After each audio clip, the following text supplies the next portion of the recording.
పునరుద్ధానం జరగబోతుంది కాబట్టి ఆ శ్రమలు, ఆ మరణం, ఆ సమాధి యేసయ్యను బంధించి ఉంచటం అసాధ్యము. నేను శ్రమల గుండా నా మరణానికి ఎంత దగ్గర అవుతున్నానో పునరుద్ధానానికి అంత దగ్గర అవుతున్నాననే సంగతి యేసయ్యకి తెలుసు. ఇబ్బందుల్లోనికి, ఆవేదనల్లోనికి ప్రభువుని కలిగి ఉన్నటువంటి నీవు కొన్ని సందర్భాల్లో ఒకవేళ వెళ్తున్నావేమో. అలాంటి సందర్భాల్లో వెళ్ళేటటువంటి నీకు నీ మనసు ఆవేదన, నీ హృదయం అంతా కూడా బాధతో మునిగిపోతుందేమో. అలాంటి సందర్భంలో నువ్వు జ్ఞాపకం చేసుకోవాల్సింది ఏంటి అంటే, యేసు ప్రభువు కూడా సిలువ శ్రమల గుండా వెళ్ళాడు, ఆ తర్వాత ఆయన పునరుద్ధానం చెందాడు.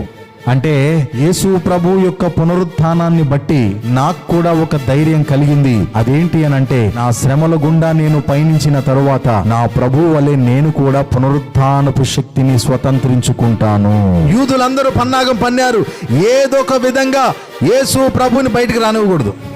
అవదు, వాడి వల్ల కాదు. నిన్ను పైకి రాకుండా ఎంతమంది పన్నాగాలు పన్నినా నీలో గనక యేసు ఉంటే పన్నాగాలన్నీ ఏమైపోతాయో తెలుసా? పటాపంచలైపోతాయి.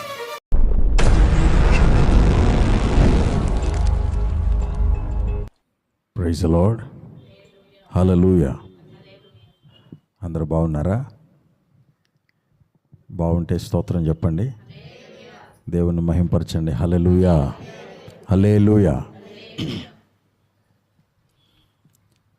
గడిచిన దినాలుగా యేసు ప్రభు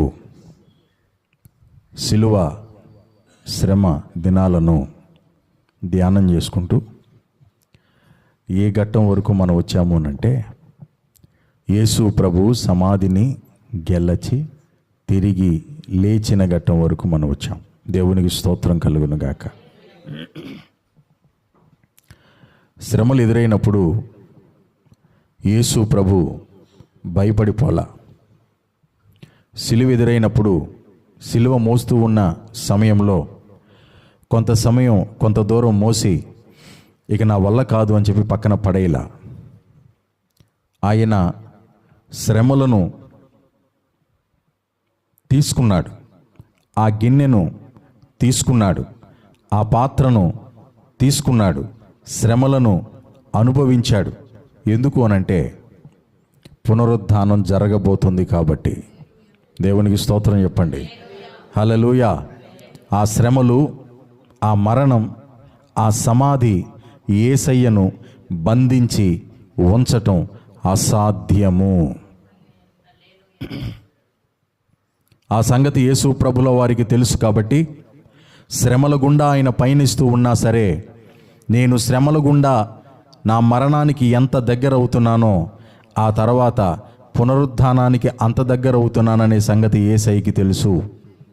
అలాగే మీరు కూడా ప్రియ దేవుని బిడ్డలారా, శ్రమలు, శోధనలు, ఇబ్బందులు ఎదురవుతున్నాయని చెప్పి కృంగిపోయి ఆవేదన పాలైపోయి ఇక నా జీవితానికి ఇక ఇదేనేమో, ఇక ఉండదేమో అని చెప్పి నిన్ను నీవు కృంగుబాటులోనికి తీసుకెళ్ళిపోకుండా ఒక విషయం ఇక్కడ నుంచి మనకి స్పష్టమవుతుంది. ఏంటి అంటే, శ్రమలోనికి నేను వెళ్ళేది ఎందుకు అనంటే ఒక పునరుత్థానపు శక్తి పొందడానికే. దేవునికి స్తోత్రం. ఇబ్బందుల్లోనికి, ఆవేదనల్లోనికి ప్రభువుని కలిగి ఉన్నటువంటి నీవు కొన్ని సందర్భాల్లో ఒకవేళ వెళ్తున్నావేమో.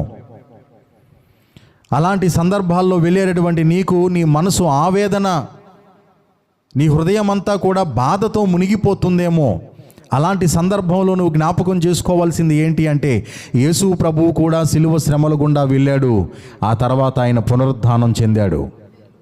అంటే యేసు ప్రభువుని బట్టి, యేసు ప్రభువు యొక్క పునరుత్థానాన్ని బట్టి నాకు కూడా ఒక ధైర్యం కలిగింది. అదేంటి అనంటే, నా శ్రమల గుండా నేను పయనించిన తరువాత నా ప్రభువు వలె నేను కూడా పునరుత్థానపు శక్తిని స్వతంత్రించుకుంటాను. దేవునికి స్తోత్రం. మత్తయి సువార్త 27వ అధ్యాయం 60వ వచనం. తాను రాతిలో తొలిపించుకొనిన క్రొత్త సమాధిలో దానిని ఉంచి సమాధి ద్వారమునకు పెద్ద రాయి పొర్లించి వెళ్ళిపోయెను. దేవునికి స్తోత్రం కలుగునుగాక. ఆయన దేహాన్ని ఎక్కడ పెట్టారు? సమాధిలో పెట్టారు. సమాధిలో పెట్టారు. వీళ్ళ భయం ఏంటి అనంటే, సైనికుల భయం, ఆయన బ్రతికుండగా మూడవ దినాన మరలా నేను లెగుస్తాను అని చెప్పి కొన్ని వ్యాఖ్యానాలు చేశాడు. ఎవరు చెప్పండి ఎవరు? యేసు ప్రభు చెప్పాడు. పొరపాటున ఆయన శిష్యులు ఎవరైనా వచ్చి దొంగసాటుగా ఆయన శరీరాన్ని తీసుకెళ్ళిపోయి ఇదిగో మా దేవుడు లేచాడు అని అంటారేమో. పొరపాటున అంటే ఇంతకుముందు జరిగిన వంచన కంటే ఇప్పుడు జరిగేది మరింత గందరగోళం అయిపోద్ది. ఇక వాళ్ళని ఎవరు ఆపలేరు. కాబట్టి యేసు ప్రభు శిష్యులే వచ్చి యేసు ప్రభు దేహాన్ని తీసుకెళ్ళిపోతారేమో. కాబట్టి చుట్టూ సైనికులను పెట్టాలి. అదేవిధంగా ద్వారం దగ్గర ఒక పెద్ద బండరాయి, ఒక పెద్ద కొండరాయి, ఎంతమంది దాన్ని దొర్లించినా సరే దొరలకుండా ఉండగలిగే అంట ఒక శక్తివంతమైనటువంటి రాయిని అక్కడ పెట్టాలి. ఎక్కడ? సమాధి ద్వారము దగ్గర. అంటే వాళ్ళు అనుకుంటున్నారు యేసు ప్రభుని వాళ్ళు ఎంత తక్కువ అంచనా వేశారంటే, మన చేతుల్లో దెబ్బలు తిన్నాడు కదా, మనం ఆయన్ని కొట్టాం కదా, ఆయన కొడతంటే ఆయన్ని మనం కొడతంటే తిరిగి కొట్టడమే కాదు కదా, ఒక్క మాట కూడా అనలేదు కదా, ఆయన అంత బలహీనుడు. ఎవరు?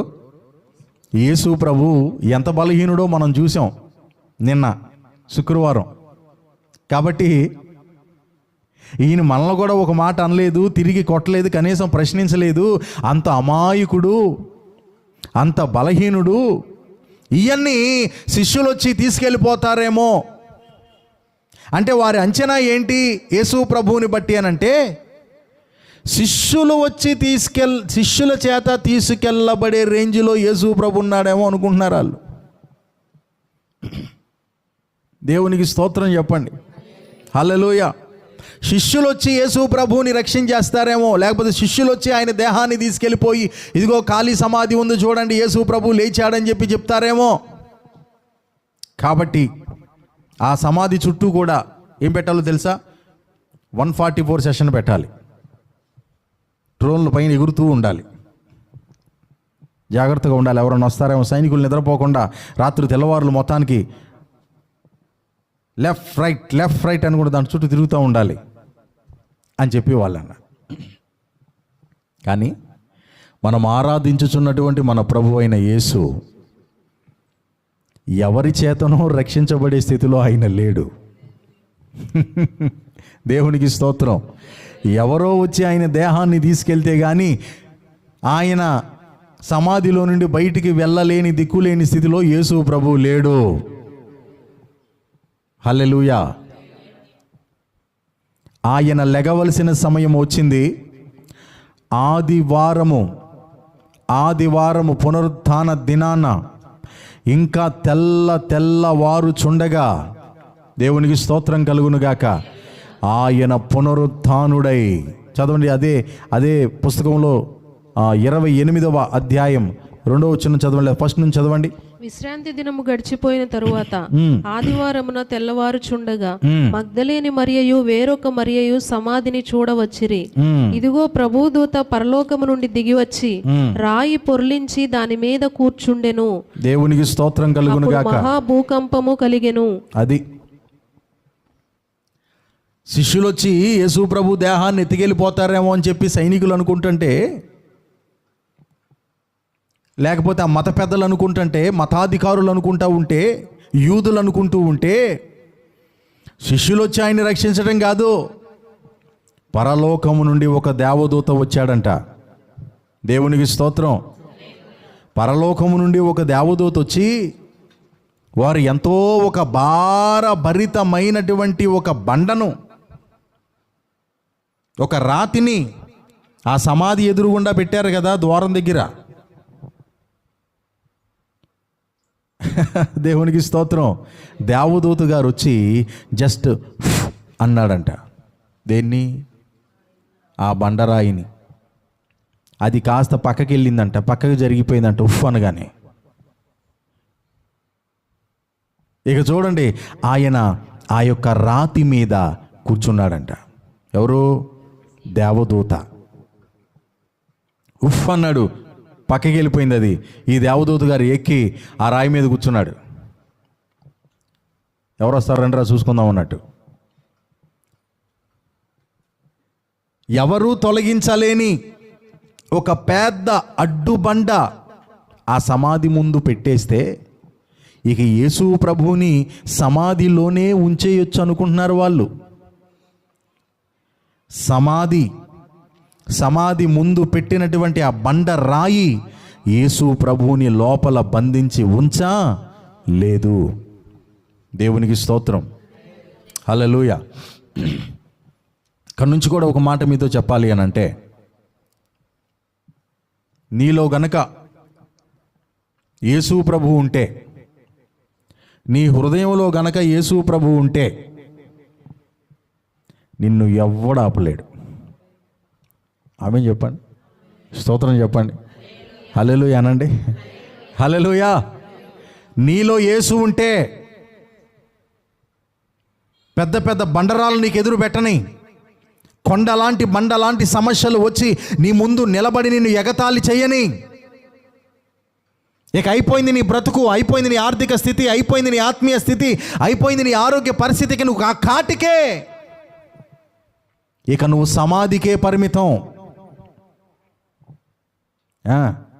నీ ఆర్థిక స్థితి ఇక సమాధికే పరిమితం, నీ ఆరోగ్య స్థితి ఇక సమాధికే పరిమితం, నీ ఆత్మీయ స్థితి కూడా చచ్చిన స్థితిలోనికి వెళ్ళావు, నీవిక సమాధికే పరిమితం అన్నట్లుగా నీ ముందు ఉన్నటువంటి అడ్డు బండలు నీ ముందు నిలబడిన ప్రియ దేవుని బిడ్డలారా, నీలో గనక యేసు ఉంటే,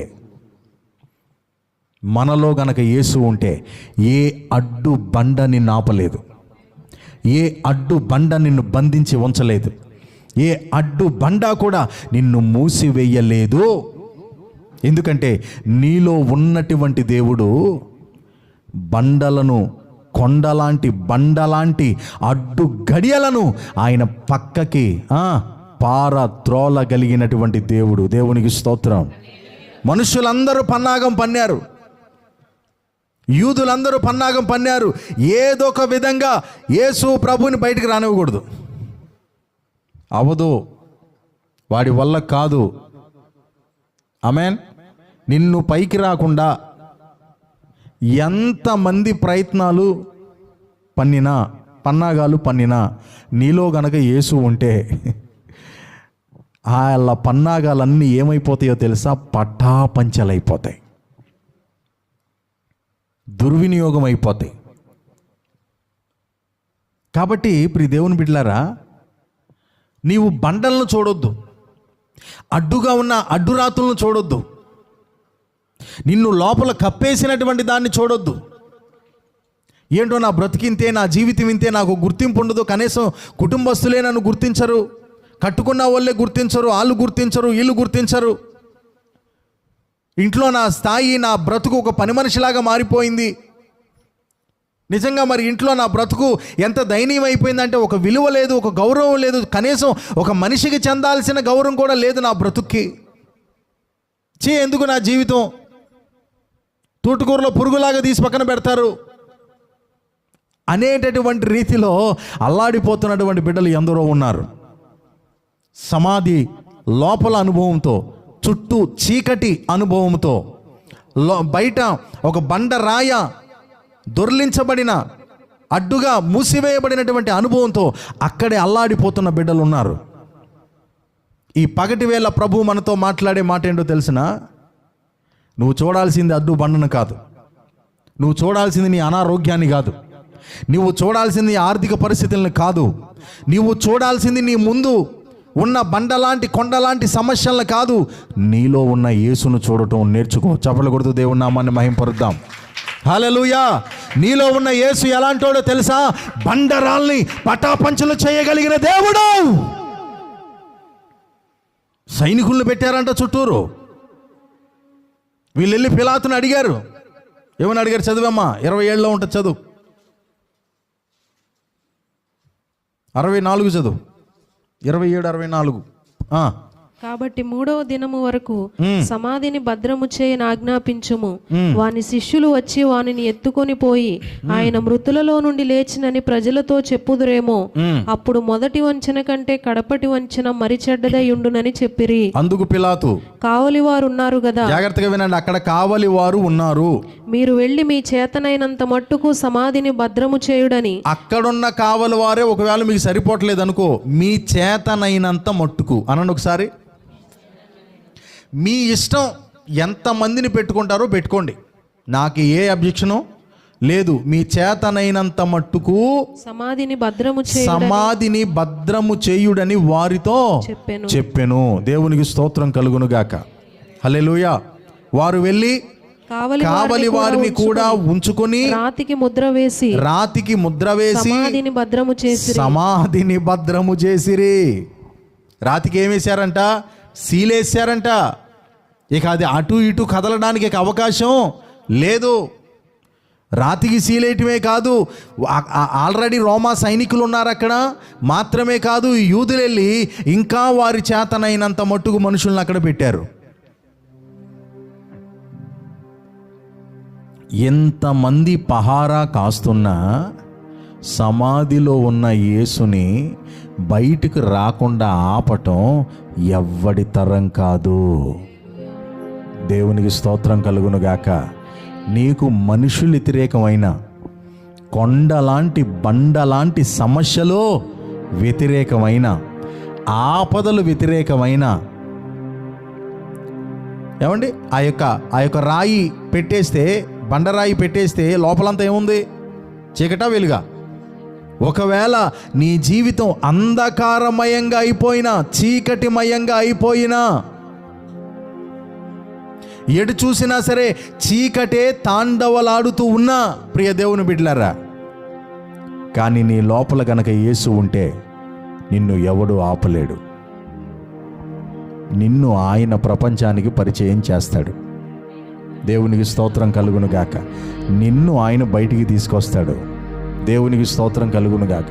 అవునండి, మరి ఆ కాలంలో ఉన్న సమాధుల్ని, ఒక సమాధిని చూపించండి నాకు మీరు. యేసు అంటే 2000 చెప్పాలి 28 సంవత్సరం 26 లేక 25 సంవత్సరాల క్రితం ఉన్నటువంటి సమాధుల్ని, యేసు ప్రభు సమాధి కాకుండా ఇంకో సమాధిని చూపించండి. ఉందా? కానీ యేసు ప్రభువుని పెట్టిన సమాధి ఇవాల్టికి అక్కడే ఉంది. చరిత్ర ఆధారం యేసు ప్రభు సమాధిని గెలిచి లేచాడు అనేదానికి. దేవునికి మహిమ కలుగునుగాక. ఆ సమాధిని ఇవాల్టి వరకు ఎవరు కోల్చలేకపోయారు. సమాధి ఇవాల్టికి యేసు ప్రభు నాలో పెట్టారు, నాలో నుండి యేసు ప్రభు పునరుద్ధానుడయ్యాడు అని చెప్పడానికి సమాధి ఇవాల్టి వరకు అక్కడ అలాగే ఉంది. అది ప్రపంచానికి ఇవాల్టికి కూడా తెరవబడిన సమాధి సాక్ష్యమై ఉన్నది యేసయ్యకే. దేవునికి స్తోత్రం. మరి మనలో కూడా యేసయ్య ఉన్నాడు అనుకో, మనం కూడా యేసయ్యని కలిగి ఉన్నాం అనుకో, ఆమేన్, చిరస్థాయిగా నీ పేరు నిలిచిపోతుంది. దేవునికి స్తోత్రం. కాబట్టి ప్రియ దేవుని బిడ్డలారా, ఎదురుగుండా బండ పెట్టారా? లోపలంతా చీకట, ఎడు చూసిన అంధకారమేనా? అది కాకుండా మళ్ళీ మనుషులు, రోమా సైనికులు చుట్టూరు తిరుగుతూ ఉండి అలువు కాని పరిస్థితుల్లో ఉన్నావా? కంగారు పడొద్దు. ఎందుకంటే నీలో ఉన్నవాడు రాళ్ల చేత బంధించబడేవాడు కాదు. ఆమేన్. నీలో ఉన్నవాడు మనుషులకి భయపడేవాడు కాదు. నీలో ఉన్నవాడు అంధకారానికి అల్లల్లాడిపోయేటటువంటి వాడు కాదు. ఆయన ఏం చేస్తాడో తెలుసా? చీకటిని వెలుగుగా చేస్తాడంట. దేవునికి స్తోత్రం. చీకటిలో వెలుగును ఆయన సృష్టించగలిగిన దేవుడు, అంధకారములో శూన్యములో సమస్తాన్ని కలుగు చేసినటువంటి దేవుడు. ఇన్ని సంవత్సరాలు చీకటిని చూసి, ఆ బండలాంటి కొండలాంటి సమస్యల్లాంటి ఆ రాళ్లను చూసి చుట్టూ నీ మీద విల్లెక్కు పెట్టి తిరుగుతున్నటువంటి మనుషులను చూసి, చీకటి శక్తులను చూసి కంగారు పడిపోయి బెంబేలెత్తిపోయి బ్రతుకుతున్నటువంటి బిడ్డలారా, ఈ పునరుత్థాన ఆరాధన సంబంధంగా ప్రభు అయిన యేసు మనతో మాట్లాడే మాట ఏంటో తెలుసా? నువ్వు చూడవలసింది వాటిల్ని కాదు, ఎవరు ఆపలేని యేసుని చూడు. దేవునికి స్తోత్రం. నీ చేతనైనంత మట్టుకు పెట్టుకోపో అన్నాడంట పిలాతు. ఆల్రెడీ నా సైనికులు ఉన్నారు అక్కడ, వాళ్ళే కాదు, నీ చేతనైనంత మట్టుకు పెట్టుకో అన్నాడంట. వారి చేతనైనంత మట్టుకు అంతా కూడా నింపేశారు అక్కడ సైనికుల చేత. ఆపగలిగారా? మహాభూకంపం కలిగిందంట అక్కడ. మహాభూకంపం కలగగానే దెబ్బకు మొత్తం దద్దరిల్లిపోయినాయి. పెలపెలమనేటటువంటి గొప్ప శబ్దం రాగానే ఆలో గుండె ఆగిపోయింది. ఎవరిదే? ఎక్కడోళ్ళు అక్కడ చచ్చిన వారి వలె పడి ఉన్నారంట. దెబ్బకి ఆయన తేజస్సు ముందు ఆ దూత స్వరూపము మెరుపు వలె ఉండెను, అతని వస్త్రము హిమమంత తెల్లగా ఉండెను, అతనికి భయపడుట వలన కావలి వారు వణికి చచ్చిన వారి వలె ఉండిరి. దేవునికి స్తోత్రం కలుగును గాక. మెరుపు ఎక్కడో ఆకాశంలో మనకు కనబడుతుంటేనే ఇక్కడ గుండె జల్లుమంటది. మెరుపు ఇక్కడికి వస్తే ఎలా ఉంటుంది? మెరుపు అంటే ఎంత పవర్ఫుల్ అండి. కళ్ళు కనపడతాయి అనుకుంటున్నారా? ఎక్కడో ఆకాశంలో మెరుపు చూస్తేనే మన కళ్ళు డిమ్ములాగడతాయి. అలాంటిది మన ఇంట్లోకి వస్తే, మన ఎదురుగుండాకి వస్తే, మెరుపు ఒక్కసారిగా నీ ముందు మెరిస్తే, ఒక్క మెరుపు మెరిసిన ఆ ఫ్లాష్, ఆ టైంలో ఒక్క చిటికెలో, ఒక్క సెకండ్లో వాళ్ళు బంధించిందంతా తుస్సుమంది. ఒక్క సెకండ్లో వాళ్ళ పెద్ద కొండరాతిని పెట్టిందంతా గాల్లో వెలిసిపోయింది. ఒక్క సెకండ్లో చీకటంతా వెలుగుగా మారిపోయింది. దేవునికి స్తోత్రం కలుగును గాక. వాళ్ళందరూ కూడా ఎలా పడ్డారంట? చచ్చిన వారి వలె పడి ఉన్నారంట. దేవునికి మహిమ కలుగును గాక. హల్లెలూయా. మనం ఆరాధించుచున్నటువంటి దేవుడు పునరుత్థానుడైనటువంటి దేవుడు. అందుకే మనం ఫోటోలు పెట్టాం. అందుకే మనం యేసు ప్రభు ఫోటో ఒకటి పెట్టి దానికి దండ ఒకటి వేసి దానికి కింద కొవ్వొత్తులు వెలిగించము. అర్థమవుతుందా మీకు? ఎందుకు వెలిగించము, ఎందుకు పెట్టమంటే ఆయన సమాధిలో లేడు.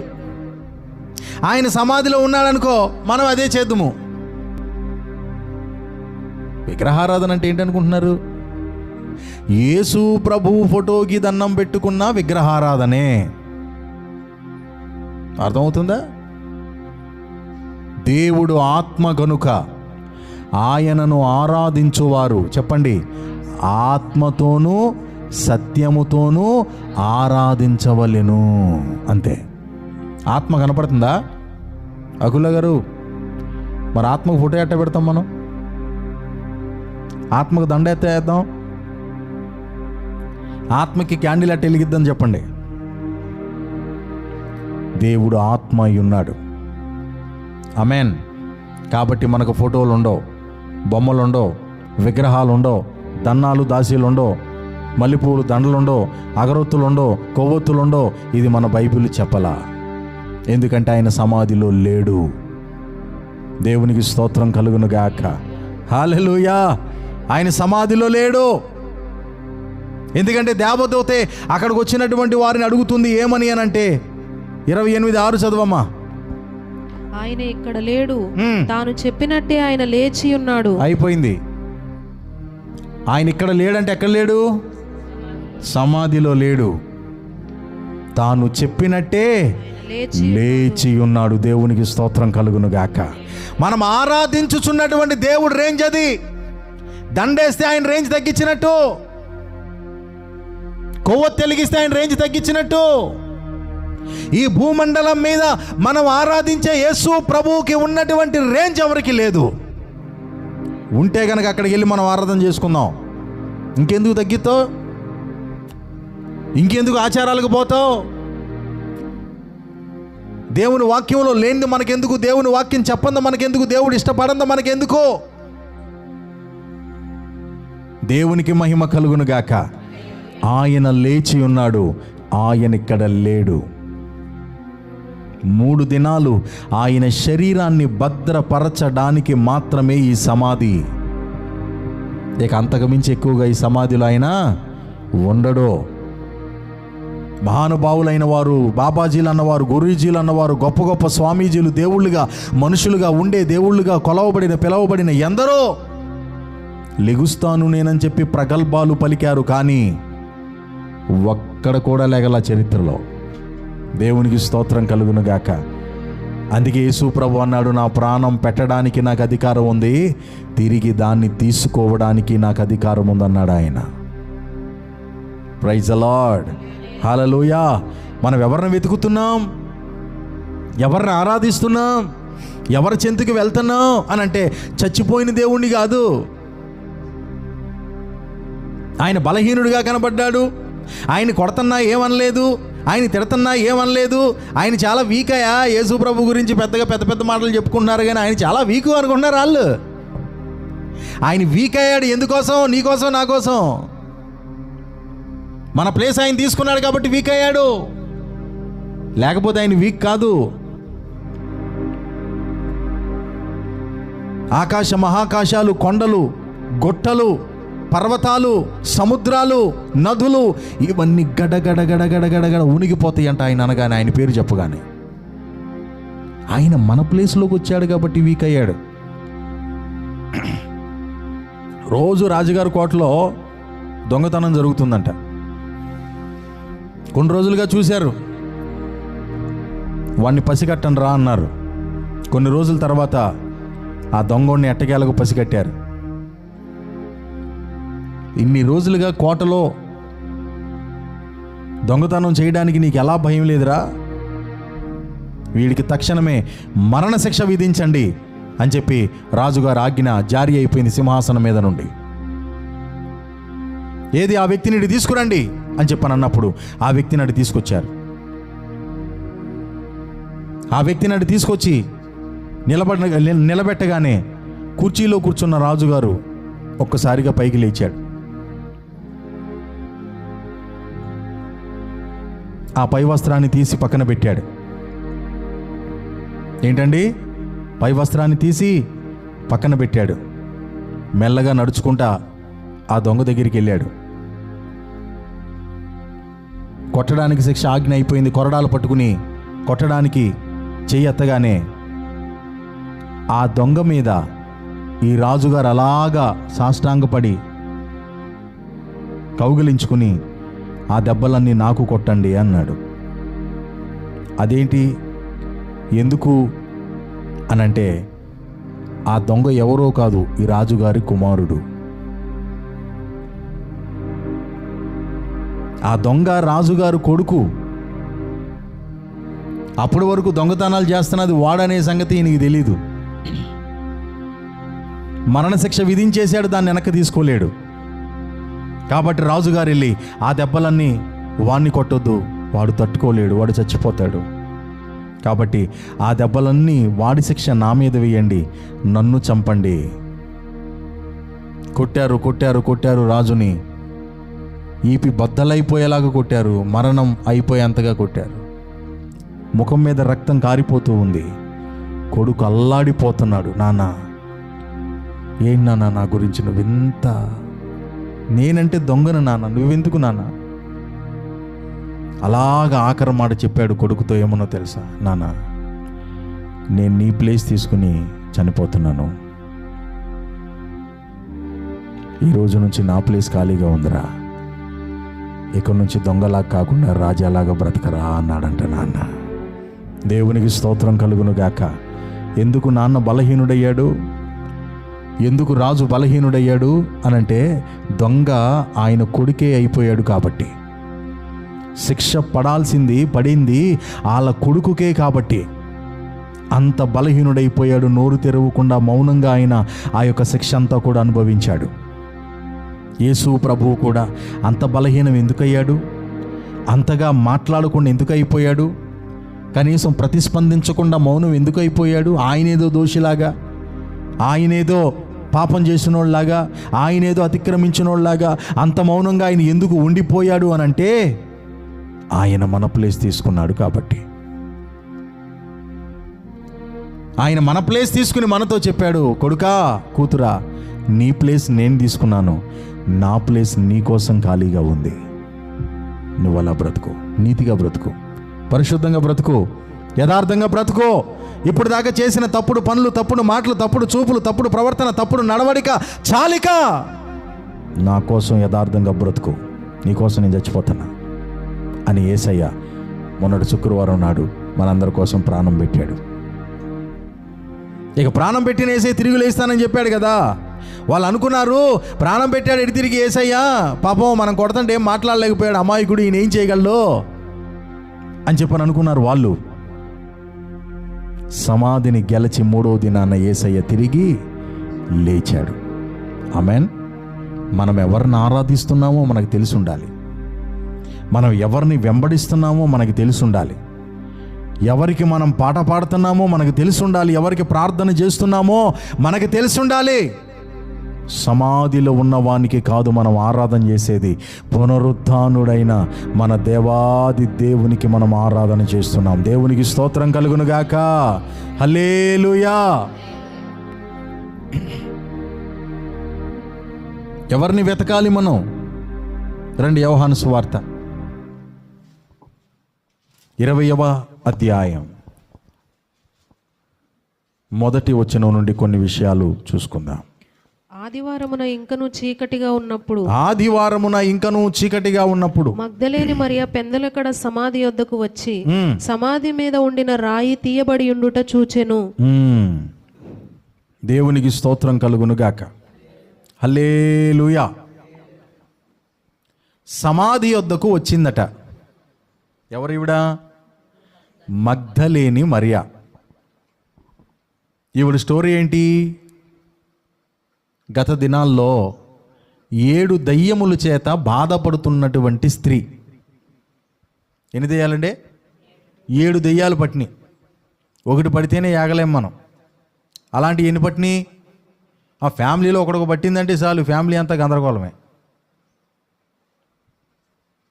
సుఖం ఉండదు, శాంతి ఉండదు. అలాంటిది ఒక ఆవిడ గారికి 7 పట్టినాయి అంట. కాబట్టి అప్పుడప్పుడు ఫ్యామిలీలో ఎవరికైనా ఒకరికి పట్టిందనుకో, మగ్దలేని మరియని చూసుకుని కాస్త ధైర్యపడండి. మనకు ఒకటే కదా, అక్కడ 7 పట్టినాయి అంటలే అని.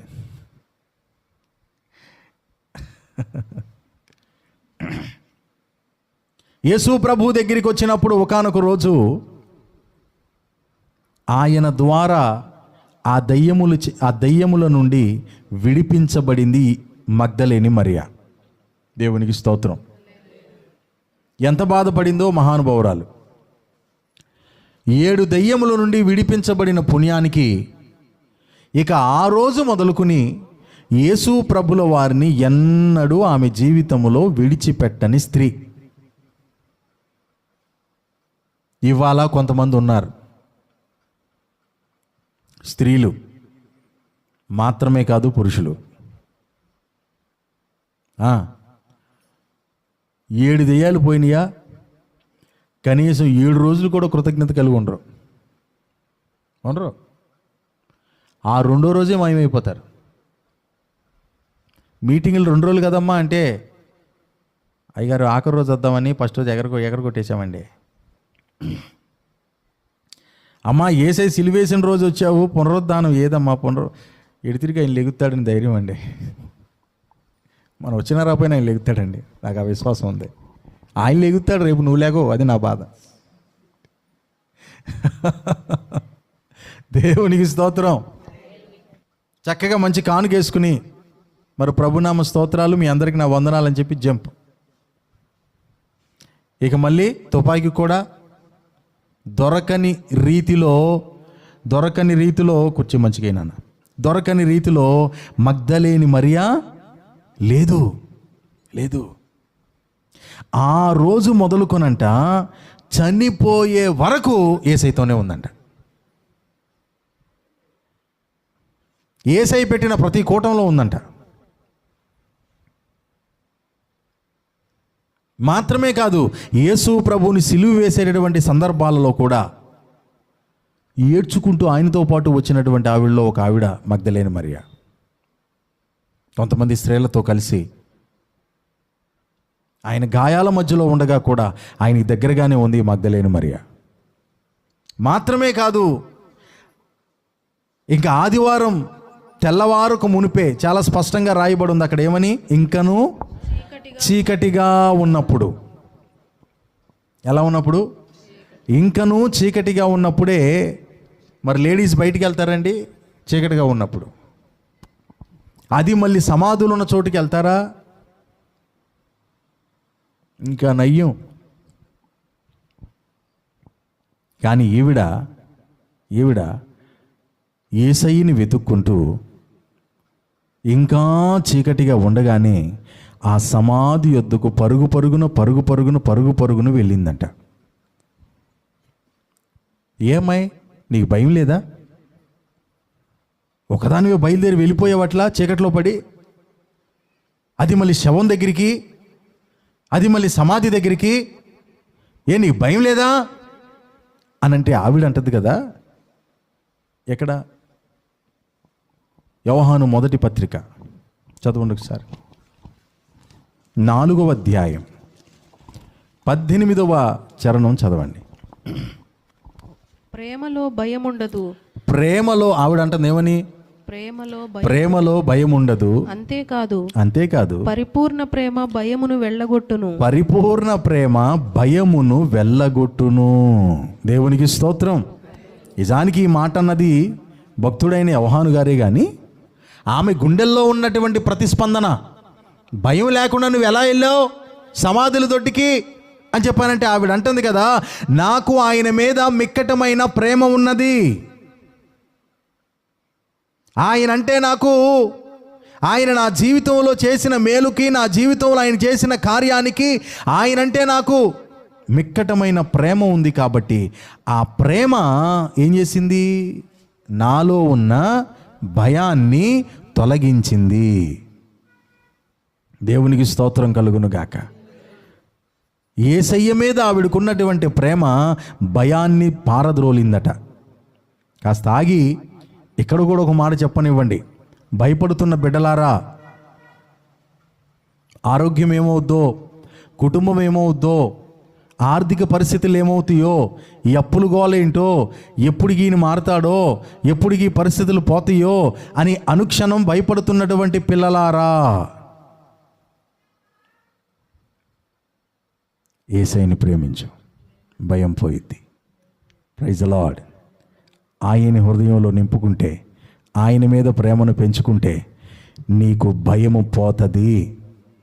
ఎందుకంటే యేసయ్య మీద ప్రేమ ఉన్న చోట భయానికి చోటు ఉండదు.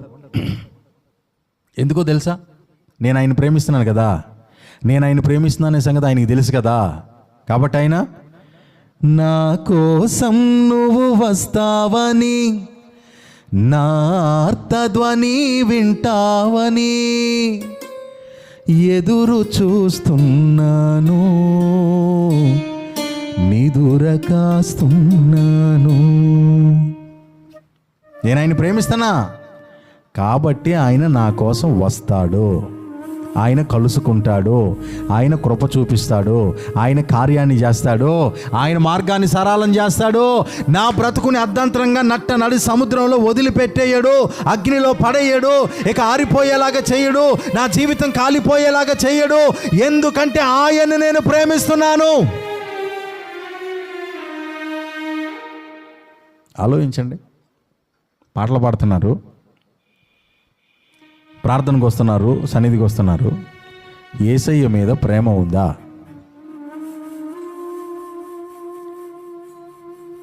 యేసయ్య మీద చెప్పండి, ప్రేమ ఉందా?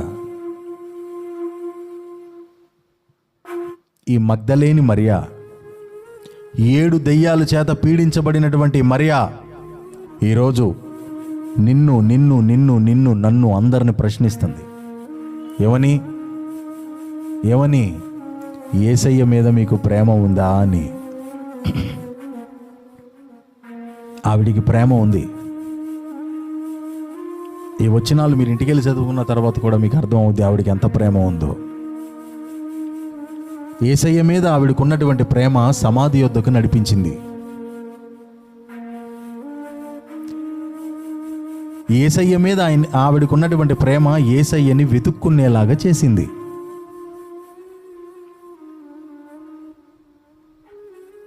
ప్రేమ ఉంటే ఎలా మనకది తెలుసుద్ది? యేసయ్య మీద ప్రేమ ఉంది అనే దానికి పారామీటర్ ఏంటి? ఏమా ఏంటి పారామీటర్? ఏంటంటే యేసయ్యని వెతుక్కునేలాగా చేస్తుంది ఆ ప్రేమ. బంధువులు ఉంటారు, స్నేహితులు ఉంటారు, అందరూ ఉంటారు, కానీ నీ మైండ్ మాత్రం ఆయన మీద ఉంటుంది. ప్రభు నన్ను ఈరోజు దర్శించాలా సరిగ్గా, ఆయనకి నాకు ఏదో కొంచెం ఎడబాటు ఉన్నట్టుంది. ఏది? భర్త కనుక ఏదో కోప్పడి టిఫిన్ కూడా చేయకుండా ఆఫీస్కి వెళ్ళిపోయాడు అనుకో పొద్దున్నే, ఇక ఈవిడి గారికి మా మనశ్శాంతి ఉండదు. వాళ్ళతో వీళ్ళతో బాత కానీ లేస్తా కూర్చోదు. ఎందుకు చెప్పండి? ఎందుకు చెప్పండి? ఏడు చెప్తే ఎటు గోళ ఎందుకు వచ్చింది? ఎందుకు చెప్పనా? భర్త టిఫిన్ చేయలేదు కాదు, భర్త మీద ప్రేమ ఉంది కాబట్టి. కొన్ని రకాలు ఉంటారు, ఈ ప్రేమ లేదు, దోమ లేదు. అమ్మో, ఆయన టిఫిన్ చేయకుండా వెళ్ళిపోయినా ఇక్కడ చేయడు, బయట చేస్తాడు, నీకు తెలియదు అంటుంది.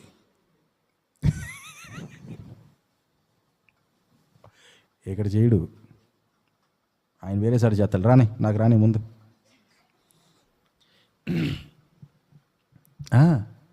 చేయకుండా వెళ్ళిపోయినా ఏముండదు. కానీ భర్త మీద భార్యకి ప్రేమ ఉందనుకో, భర్త టిఫిన్ చేయకుండా వెళ్తే ఈవిడ చేయదు, ఆలయాలతో బాత కానీ లేదు. ఆయన ఏంటో ఏదో మొత్తానికి కసపుసలాడుతూ వెళ్ళాడు. ముందు ఆయన రావాలి, మధ్యాహ్నం అన్నా కాస్త కడుపు నిండా అంత ముద్ద తినాలి, ప్రేమగా ఏదన్నా ఒక మాట మాట్లాడాలి, ఆ తర్వాత నా మనసు కుదురు పడుతుంది అనుకుంటుంది సరైన భార్య. అలాగే యేసయ్య మీద ప్రేమ ఉంటే యేసయ్యకి దూరమైన ఆ క్షణాలని నువ్వు భరించలేవు. అయ్యో ఈరోజు నేను సరిగ్గా ప్రార్థన చేయలేకపోయాను అని అనిపిస్తుంది లోపల, ఆ లాలాటన. అయ్యో ఈరోజు కనీసం ఒక అధ్యాయం కూడా నేను వాక్యం చదువుకోలేకపోయానే అని బాధ కలుగుతుంది లోపల. అయ్యో ఈరోజు బుధవారం, శనివారం కదా, నాకు అవకాశం ఉన్నా సరే నేను వెళ్ళకుండా ప్రభువుని పక్కన పెట్టేశాను అనే ఆ రోదన కలుగుద్ది లోపల, ఆ బాధ. ఇవేమీ మనకి కలగట్లేదు అని అంటే యేసయ్య మీద ప్రేమ లేదు. మనం చేసే భక్తి ఒక గుడ్డి భక్తి. ప్రార్థన లేకపోయినా హాయిగా నేను నిద్ర పడుతుందంటే రాంగ్, కరెక్ట్ కాదు, తేడా. ప్రార్థన చేయకపోయినా, వాక్యం చదవకపోయినా సరే ఏదో మనం పైలా పచ్చిలాగా సాగిపోతున్నాం అని అంటే అది నిజమైన భక్తి కాదు. ప్రియ దేవుని బిడ్డలారా,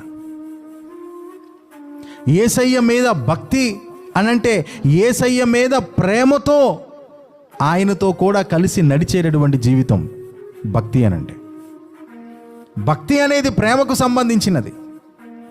ఆయన నిన్ను ఎంత ప్రేమించాడో అనే విషయం శుక్రవారం ధ్యానం చేసుకుని 4 కన్నీళ్ళ బొట్లు కార్చేసినంత మాత్రం ఆయన ఏమి ఎగిరి గంతులేడు.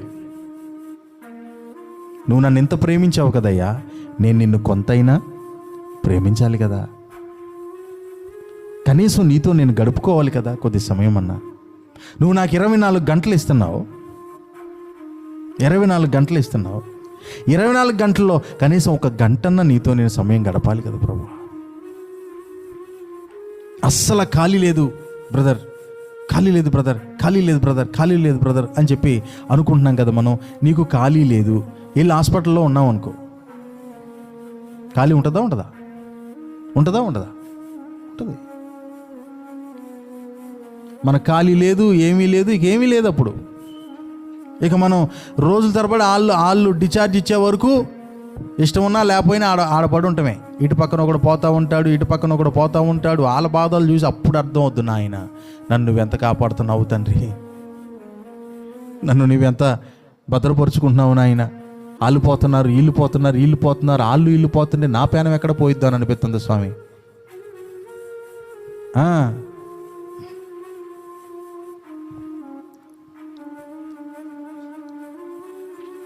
యేసయ్య మీద ప్రేమ ఉంటే అవకాశం ఉన్నప్పుడు వెళ్ళటం కాదు, అననుకూల పరిస్థితుల్లో కూడా యేసయ్యని వెతుక్కుంటూ వెళ్తారు. ఆమేన్. ఇక్కడ ఈవిడ అదే చేసింది. ఇంకా చీకటిగా ఉంది అంటే ఏంటి?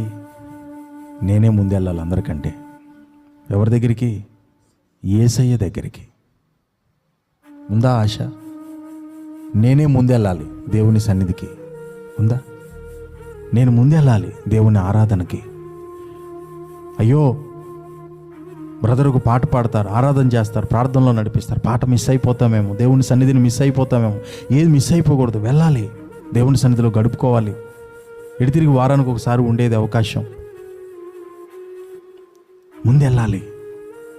ఇవన్నీ ఏంటి అని అంటే యేసయ్య మీద ప్రేమ ఉన్నప్పుడు మనకి కనబడే చిహ్నాలు. దేవునికి స్తోత్రం కలుగును గాక. ఇక చూడండి, ఆవిడ సమాధి దగ్గరికి వెళ్ళింది. పెందలాడు ముగిస్తా వినండి.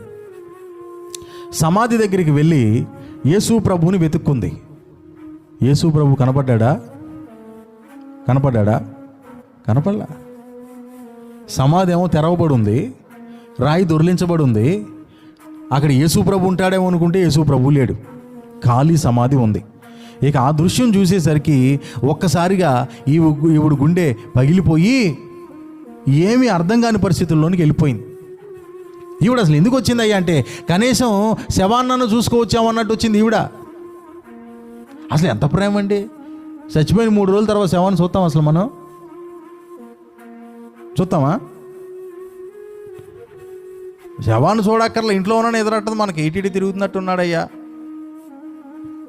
మొత్తానికి ఏదో డోరో గేటో మోగుతున్నట్టుంది మొత్తానికి. ఆ టయానికల్లా పొద్దున్నే కాకి వచ్చిందట. వచ్చిందా? వచ్చేసాడయ్యా పొద్దున్నే. దానికి ఆకలేసి వచ్చింది కాకి. దానికి పండగే. ఎవరైనా చచ్చిపోయినప్పుడు ఎందుకో తెలుసా? అది రాగానే ఆయనకేమి ఇష్టమో పెడతారు పాపం వీళ్ళు. పూర్ణమో మామూలు కనీసం ఎంగిల్ చేతిని కూడా దులపరు ఇదివరకు. ఇప్పుడు పూర్ణాలు, బూర్లు, గారులు, ఎందుకంటే ఆయనకి ఇష్టం. ఇప్పుడు ఆయనే వచ్చాడు కాకి రూపంలో.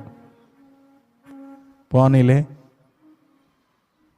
పిచ్చి తల్లి అనుకుంటుంది అది ఆ కాకి. దేవునికి స్తోత్రం కలుగును గాక. అలాంటిది 3 రోజుల తర్వాత యేసు ప్రభువు ఉన్న ప్లేస్లోనికి వెళ్ళిపోయింది ఈవిడ. వెళ్ళిపోయేసరికి ఆయన కనబడకపోయేసరికి తిరిగి వచ్చేలా, కనబడకపోయేసరికి వెళ్ళిన దారిన వెనక్కబట్టి మరలా వచ్చేసేలా. ఆయన లేడురా, నాకు కనబడలేదు అని చెప్పి ఏం చేస్తుంది అయ్యా ఆవిడ అక్కడంటే కూర్చుని ఏడుస్తూ ఉందంట. ఎవరి కోసం? యేసు కోసం. యేసు కోసం ఏం చేస్తుందండి? చెప్పండి ఒకసారి, అందరూ చెప్పండి, మళ్ళీ చెప్పండి. యేసయ్య కోసం ఏడుస్తుంది అనండి. ఆగండి. ఎప్పుడైనా ఈ అనుభవం మీకుందా? అప్పుల కోసం కాదు, బలహీనత కోసం కాదు, ఏదో కార్యం జరగాలని కాదు, పిల్ల అవ్వాలని కాదు,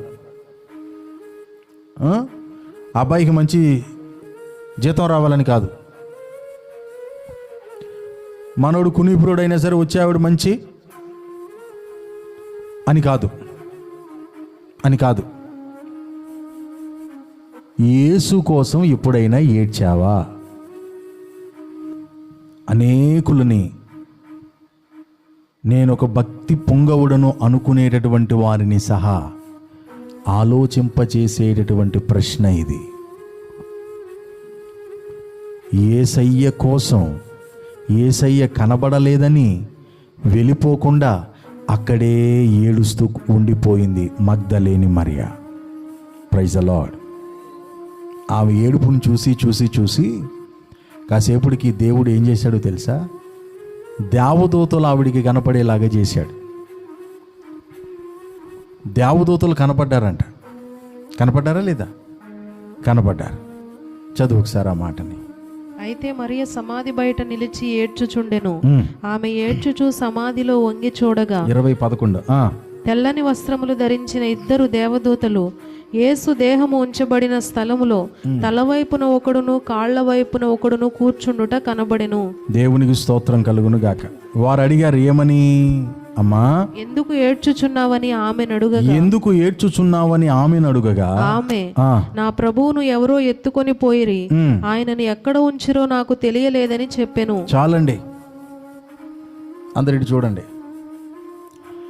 ముందు ఎవరు కనపడలా, ఈ ఏడుపు లంకించుకుంది. దేవునికి స్తోత్రం. నీ ప్రార్థనలో నీకు ఏది కనపడట్లేదనుకో, ఏ దారి కనపడట్లేదనుకో, ఏమండి, మనకున్న సమస్య కానివ్వండి లేకపోతే దేనికైనా సరే ఏ దారి కనపడట్లేదనుకోండి, మనకున్న ఒకే ఒక ఆయుధం ఏడుపు లంకించుకోండి. చిన్నపిల్లలకి చిన్నప్పుడు ఉన్న ఆయుధం ఏంటిదండి? ఏంటిది? ఏడుపే. ఆ ఒక్క ఆయుధంతో 6 అడుగుల ఆజానుబాహుని కూడా కింద కూర్చోబెడతాడు. వెళ్ళాడు బండి వేసుకుని, కొంచెం ఎదరికి వెళ్ళిన తర్వాత మళ్ళీ రింగ్ తిప్పుకొచ్చేస్తాడు. తిప్పుకొచ్చేసి బయట నుండి అడుగుతాడు, ఇవిని ఆపాడా? ఆపలేదయ్యా, ఈడు ఆపడో, ఈడు ఆపడో వచ్చి కూర్చుంటాడు. 6 అడుగుల ఆజానుబాహుడు కూర్చుంటాడు. ఏంటి నువ్వు చెప్పు నాన్న, మా అమ్మ కాదు, మా చిన్ని కాదు, మా బుజ్జి కాదు, అసలు నువ్వే బంగారానివి అంటే ఈలోపు ఇంకోడు వస్తాడు, మరి నేనెవరిని? నువ్వు డబుల్ బంగారం నాయన. దేవునికి స్తోత్రం. వాళ్ళ దగ్గర ఉన్న ఒకే ఒక ఆయుధం ఏడుపు.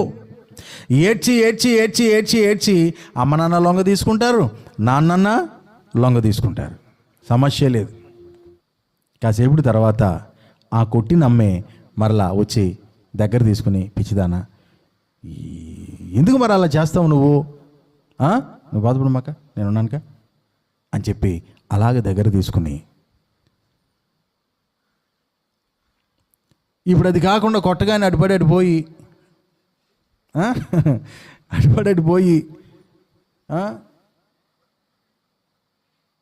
శాంతి ఆంటీ వాళ్ళ ఇంటికి వెళ్ళి ఒక గంట సేపు టీవీ చూసి మళ్ళీ వచ్చిందనుకో, మళ్ళీ కర్ర పట్టుకు రెడీగా ఉంటుంది ఇక్కడ. అమ్మ దావేరా, నీకోసం చూస్తున్నాను రా.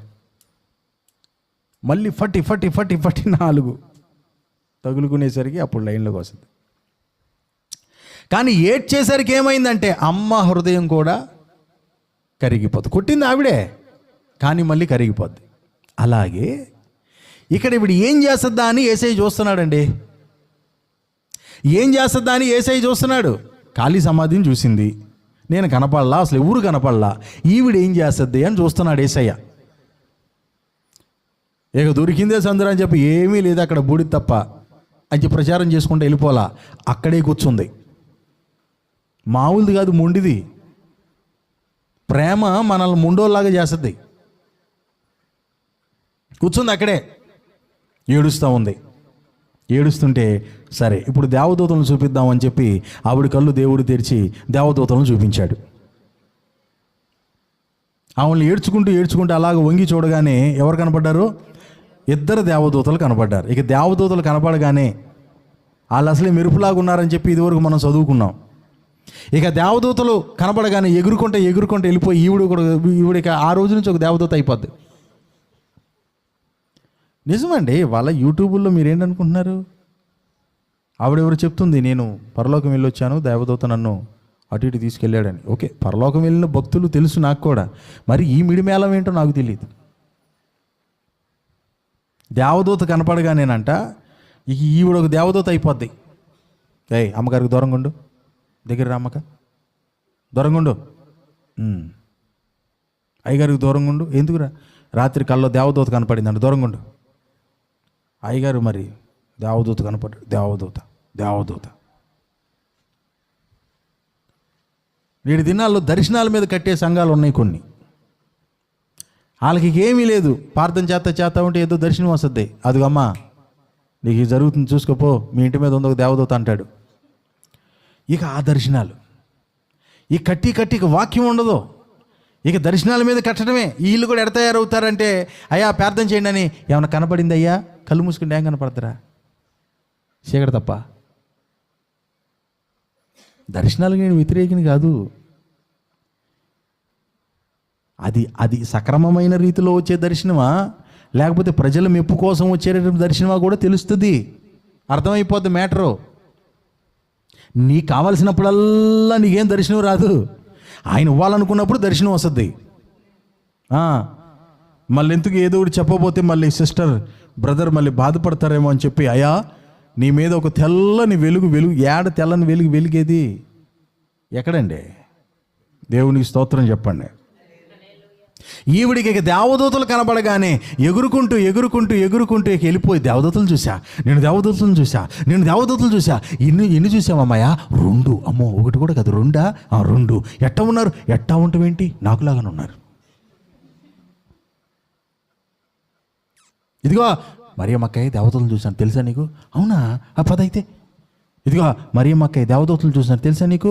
ఇదిగో మన మరియ మొత్తం టామ్ ఆ గలలియా, బేతనియా, బెత్లెహేము మొత్తం కూడా టామ్ అయిపోతాను. అందరూ వచ్చేసి, మరియమ్మక్కయ్య ఇక్కడ దేవదూతలు ఉన్నాయా చూసావా? నువ్వు నిజంగా ఎంత మహానుభావురాలువే.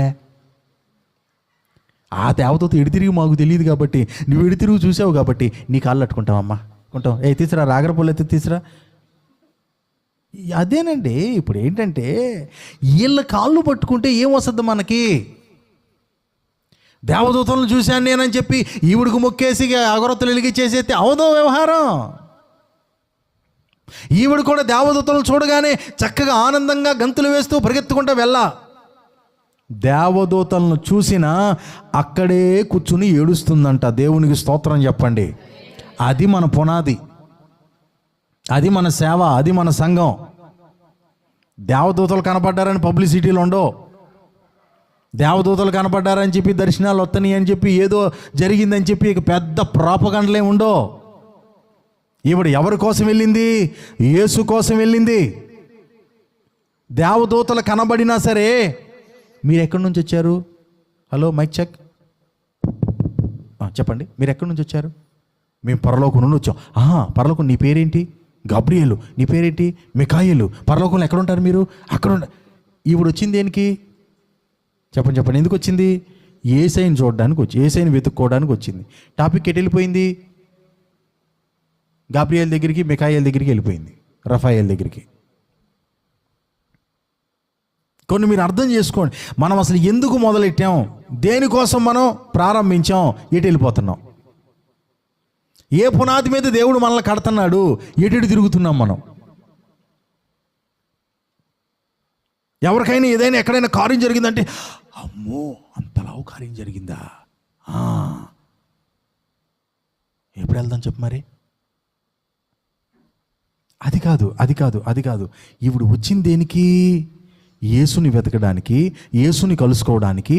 కాబట్టి విచిత్రంగా వాళ్ళు కనబడినప్పుడు కూడా వాళ్ళతో, మీరెక్కడి నుంచి వచ్చారు, మీ పేరేంటి, మీ ఊరేంటి, పరలోకంలో మీ పనేంటి, ఏమీ అడగట్లేదు ఆవిడ. ఏమడుగుతుందో తెలుసా? వాళ్ళని కూడా నా ప్రభువుని ఎక్కడ పెట్టారో చెప్తారా అని అడుగుతుంది. అదండి నిజమైన భక్తి, ప్రేమ అంటే. దోతలు కనబడినా సరే, వాళ్ళు మెరుపు వల్లే ఉన్నా సరే, అబ్బా అత్యుత్సాహంతో నిండిపోకుండా నా ప్రభువు కావాలి నాకు, ఆయన ఎక్కడ పెట్టారో చెప్పండి అని చెప్పి వాళ్ళను కూడా అడుగుతుంది. యేసయ్య ఎంత మురిసిపోతున్నాడో తెలుసా? పక్క నుండి ముందు ఎవరిని చూపించలా, తర్వాత ఏమో దేవదూతలను చూపించాడు. ఇప్పుడు దేవదూతల దగ్గరికి కూడా వచ్చి నన్ను గురించి అడుగుతుంది అనుకుంటున్నాడు యేసయ్య. పక్కనే ఉండి చూస్తున్నాడు ఆయన. ఇంకా ఏడుస్తానే ఉంది, ఇంకా వెతుక్కుంటానే ఉంది. దేవదూతలు దొరికారుగా, నీకు సంతృప్తి లేదంటే, లేదు, నేను వెతికే దేవదూతలను కాదు, నేను వెతికేది సాక్షాత్తు సిలువ వేయబడిన నా ప్రభు అయిన యేసుని. ఆమెన్. అలాగే వెతుకుతూ ఉండగా అసలు ఆయన ఇప్పుడు రంగంలోకి దిగాడు. రంగంలోకి తిరిగి ఆయన ఏమంటున్నాడు? అమ్మా ఎందుకు ఏడ్చుచున్నావు? మీరు గుర్తుపట్టండి, అక్కడ దేవదూతలు కూడా ఇదే మాట అడిగారు. అవునా కాదా? ఏమడిగారు? ఎందుకు ఏడుస్తున్నావు? ఇప్పుడు యేసయ్య వచ్చి కూడా ఇదే మాట అడుగుతున్నాడు. ఏమని?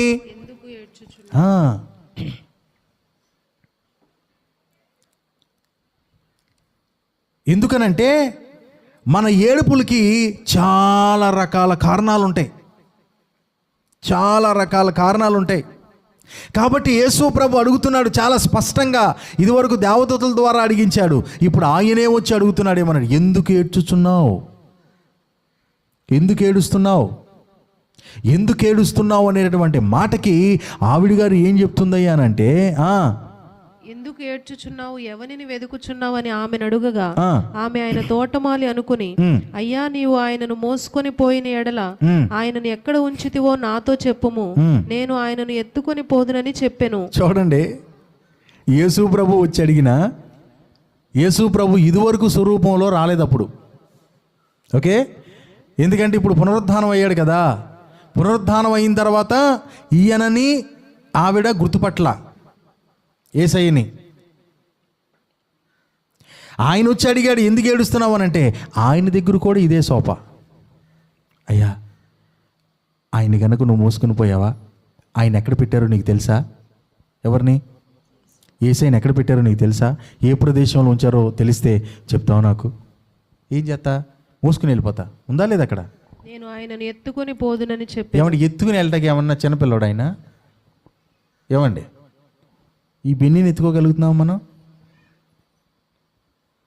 ఆయన ఏమన్నా ఇంత బిడ్డ పిల్లవాడా అమ్మా? ఎత్తుకునే ఎవరిని ఎత్తుకుంటాం మనం? ఎవరిని ఎత్తుకుంటాం?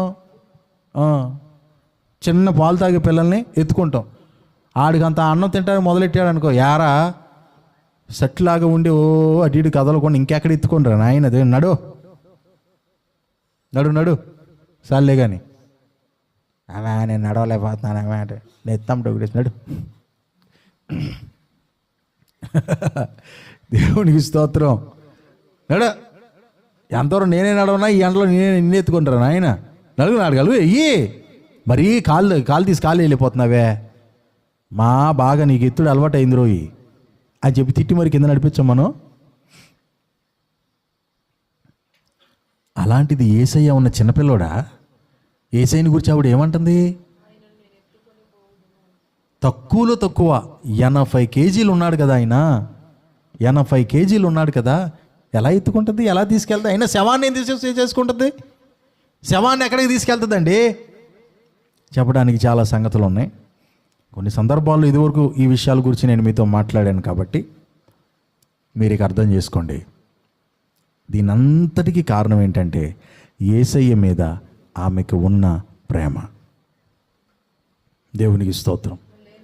చూడండి, వాళ్ళ శవాన్ని ఏం చేసుకుంటారు? బ్రతికున్న యేసును అయితే ఉపయోగించుకుని ఎన్నో కార్యాలు పొందారు.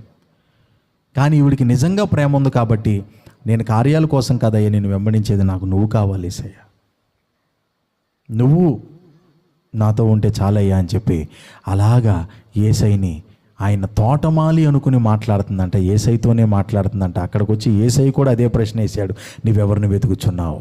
నువ్వు ఎందుకు ఏడుస్తున్నావు? ఈ ప్రశ్న మీరు మళ్ళీ మళ్ళీ మళ్ళీ మళ్ళీ మీ గుండెల్లో తిరగనివ్వండి. ఎందుకంటే దేవదూతలు కూడా ఇదే అడిగారు.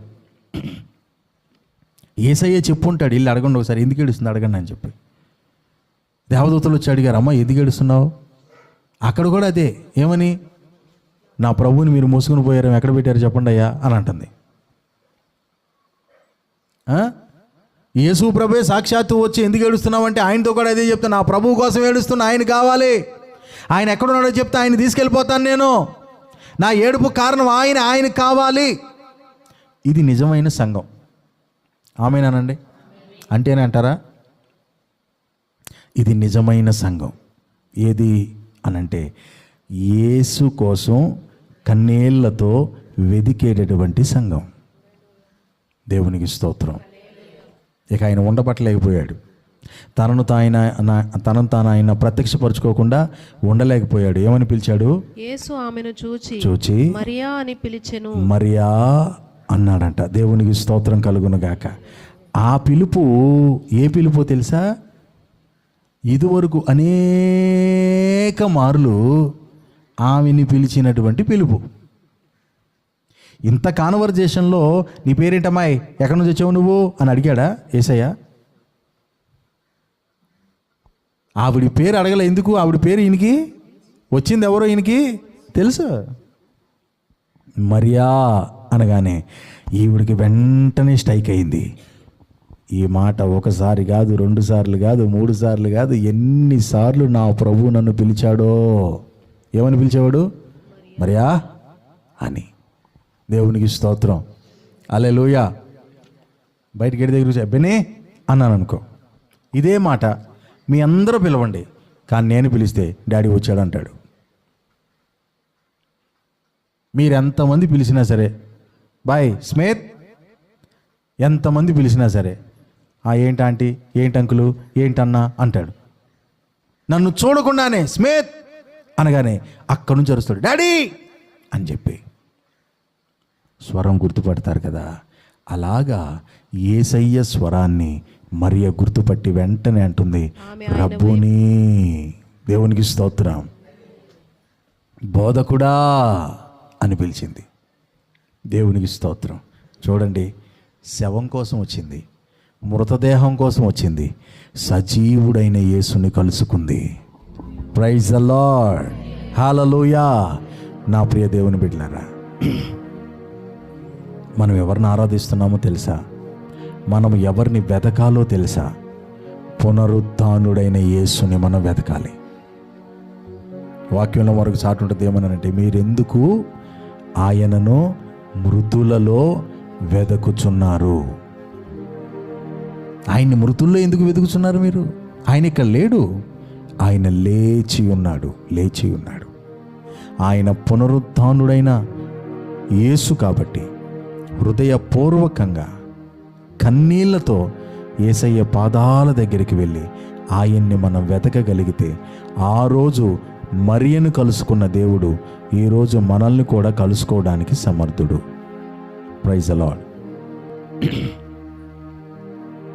ప్రాముఖ్యమైన మాట ఏంటి అని అంటే, ఆయన కోసం ఏడ్చేవాళ్ళు ఆయనకి కావాలి. అందరూ ఏడవరు.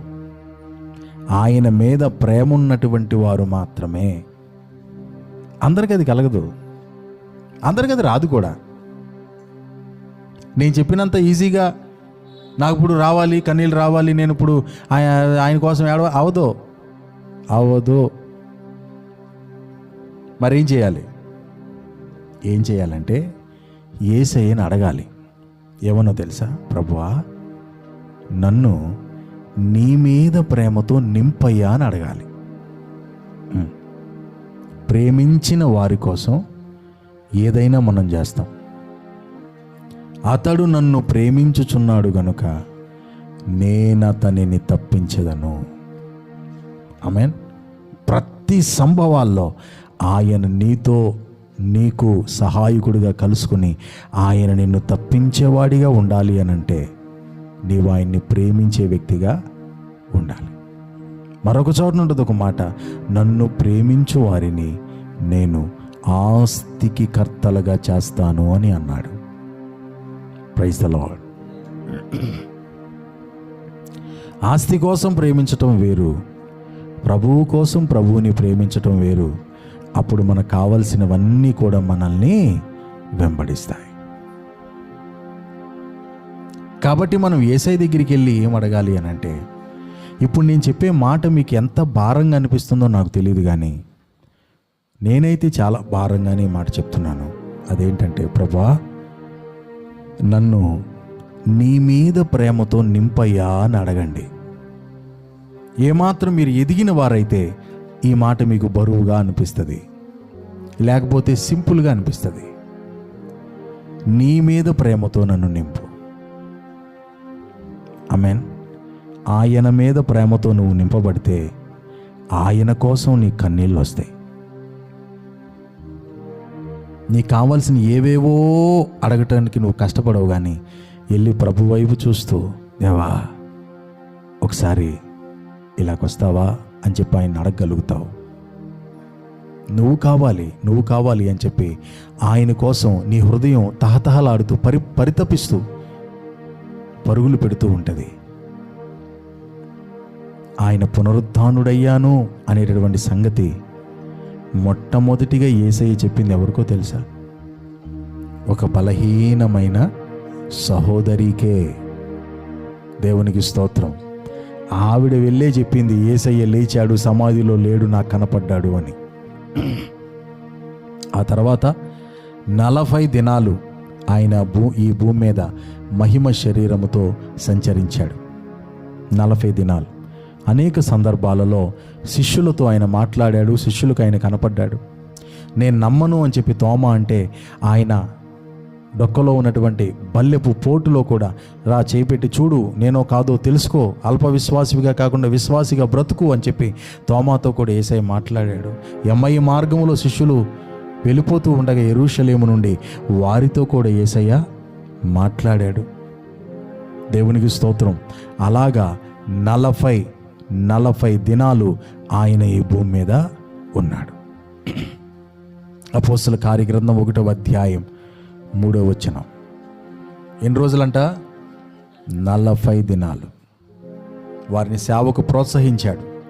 మాత్రమే కాదు, మీరు మేడగదిలోనికి వెళ్ళి పరిశుద్ధాత్మ కొరకు ఎదురు చూడమని చెప్పాడు. ఆత్మను పొందుకోకుండా మీరు ఎక్కడికి వెళ్ళొద్దు, మీరేం చేయలేరు అని చెప్పి ఆ కింద వచనాల్లోనే చెప్తాడు. దేవునికి స్తోత్రం. అదే అధ్యాయంలో 9వ వచనంలో ఈ మాటలు చెప్పి, వారు చూచుచుండగా ఆయన ఆరోహణమాయెను. దేవునికి స్తోత్రం కలుగును గాక. ఇదేది మసిపూసి మారేడుకాయ చేసే ఆ వ్యవహారమే లేదు. జరిగిన ప్రతిదీ పక్కాగా జరిగింది. ఆయన ఎప్పుడు లేచాడో, ఎప్పుడు వెళ్ళాడో, ఏందో కదా అని చెప్పి తెలియకుండా ఉండటానికి ఏమీ లేదు. అందరికీ కనబడతా ఆయన పరలోకానికి వెళ్ళాడంట. దేవునికి స్తోత్రం కలుగును గాక. గలిలయ మనుషులారా, మీరెందుకు ఆశ్చర్యపడుచున్నారు? మీరే విధంగా ఆయన ఎత్తబడటం మీరు చూశారో, మీ కనులు చూశాయో, మరలా చూచితిరో, ఆ రీతిగా ఆయన మరలా తిరిగి రాబోతున్నాడు అని చెప్పి వాక్యము సాక్ష్యం ఇస్తున్నది. దేవునికి స్తోత్రం కలుగును గాక. అది ఇప్పుడు మనం ఎదురు చూస్తున్నది దేనికోసమయ్యా అంటే, యేసు ప్రభు రాబోతున్న 2వ రాకడ గురించి. ఎందుకంటే వాక్యం చాలా స్పష్టంగా చెప్తుంది ఏమనంటే, ఆయన ఏ విధంగా మీ కనులు చూస్తూ ఉండగా పరలోకానికి ఎక్కిపోయాడో, అదే విధంగా ఆయన మరలా రాబోతున్నాడు. ఆయన వచ్చేసరికి ఆయన మరణ పునరుద్ధానుల శక్తి మీరు పొందుకొని రక్షణ అనుభవంలోనికి వచ్చి, పాపాన్ని వదిలిపెట్టి, లోకాన్ని వదిలిపెట్టి, మారు మనసు పొంది, రక్షణ బాప్తిస్మం పొంది మీరు సిద్ధపడండి. ఆయన మరలా రాబోతున్నాడు. ఆయన మిమ్మల్ని మరలా కొనిపోబోతున్నాడు అని చెప్పి బైబిల్ సాక్ష్యం ఇస్తున్నది. దేవునికి స్తోత్రం కలుగును గాక. హల్లెలూయా. కాబట్టి నా ప్రియ దేవుని బిడ్డలారా, యేసు ప్రభు అనంటే సుచరిత్ర కలిగినటువంటి దేవుడు. ఎక్కడో ఎవరో కూర్చుని 4 మాటలు రాసి మన చేతిలో పెడితే మనం తీసుకున్నది కాదు. ఇప్పటికీ ఆయన గూర్చిన చరిత్ర యెరూషలేములో మన కళ్ళ ముందు అలాగే ఉన్నది. దేవునికి స్తోత్రం. ఒలీవల కొండ మీదుగా ఆయన అలాగే ఎక్కిపోవటం, మరలా రాబోతున్నాడని చెప్పటం, ఆయన్ని వేసినటువంటి ఆ యొక్క శిలువ, ఖాళీ సమాధి ఎప్పటికీ మన కళ్ళ ముందు యెరూషలేములో సాక్షార్థమై ఉన్నది. యేసు ప్రభు వచ్చాడు అన్నది నిజం. యేసు ప్రభు మన కోసం రక్తాన్ని కార్చాడు అన్నది నిజం. యేసు ప్రభు మన కోసం చనిపోయాడు అన్నది నిజం. యేసు ప్రభు 3వ దినాన పునరుద్ధానుడు అయ్యాడు అన్నది నిజం. యేసు ప్రభు మన కోసం మరలా తిరిగి రాబోతున్నాడు అన్నది నిజం, నిజం, నిజం. ఆమేన్. హల్లెలూయా. ఈ రోజు నుంచి అయినా ప్రియ దేవుని బిడ్డలారా, పునరుద్ధాన శక్తిని పొందుకుని, ప్రభా మేము ఎక్కడెక్కడో మిమ్మల్ని వెతకటం కాదు, పునరుద్ధానుడైన నిన్ను మేము వెతకాలి ప్రభా. కన్నీళ్లతో మరియ ఏ విధంగా మిమ్మల్ని వెతికిందో అలాగే మిమ్మల్ని కనుగొనేంత వరకు మేము మిమ్మల్ని వెతకాలి ప్రభా. మేము మీకు దగ్గర అవ్వాలి నాయన, మేము మీకు దగ్గర అవ్వాలి ప్రభా. అట్టి కృపనివ్వండి నాయన. నీవు పునరుద్ధానుడు అని చెప్పి చెప్పుకుంటూ ఏదో ఈరోజు పండగ చేసుకోవటం కాదు. పునరుద్ధానుడైన యేసుని వెదకాలి, ఆయన్ని కనుగొనాలి,